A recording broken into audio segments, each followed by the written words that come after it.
c'est du rouge. Oui, c'est de l'Armagnac, ça. Ah ouais. C'est du cognac. Ouais. Cette teinte un peu cognac, un peu armagnac. Hein.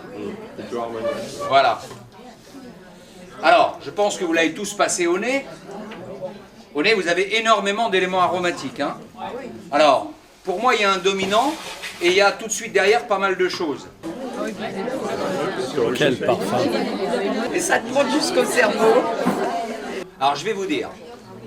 Pour moi, l'élément dominant, c'est l'orange confite. Et vous avez derrière, l'élément numéro 2, c'est la figue. Les gâteaux à base de figues. Vous faites une tatin aux figues, par exemple, ça se marie très très bien avec le muscat.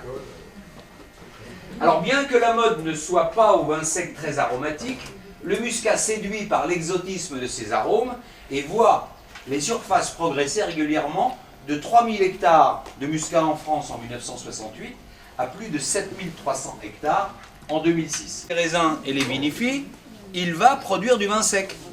Tout simplement parce que le raisin est juste mûr, mais en tout cas il est mûr, et le fruit contient un volume de sucre que l'on va devoir transformer en alcool à la vinification, et il y a juste assez de sucre pour obtenir le degré correspondant au type d'appellation dont il dépend. Hein, parce que des muscats secs, on va en trouver pas partout, mais dans plein d'endroits. Après, c'est un peu une friande. C'est un délice, hein. C'est vrai que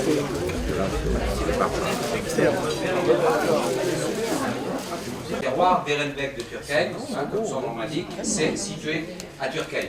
Vous pouvez également consommer ça sur du Münster. Votre Münster que vous allez saupoudrer avec une petite cuillère de cacao brouté.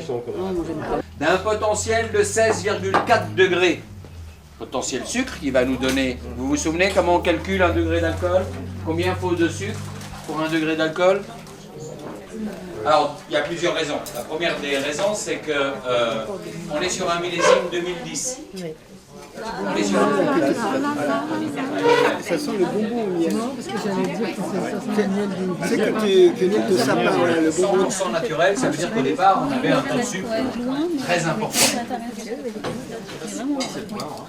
Alors la taconée, elle est très classique des vins à sucre, c'est-à-dire le miel, des notes de cire d'abeille.